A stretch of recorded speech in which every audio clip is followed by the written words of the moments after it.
Hey everyone, in this quick and easy guide, I'll show you exactly how to recover your deleted WhatsApp messages, even if you don't have a backup. So without wasting any time, let's dive right in.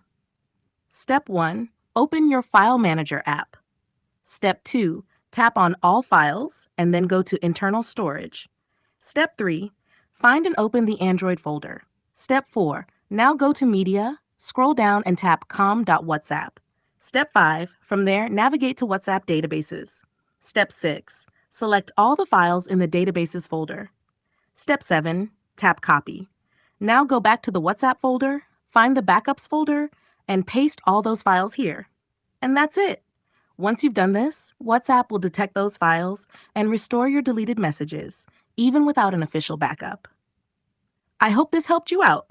If it did, don't forget to like the video and subscribe for more easy tech tutorials. Catch you in the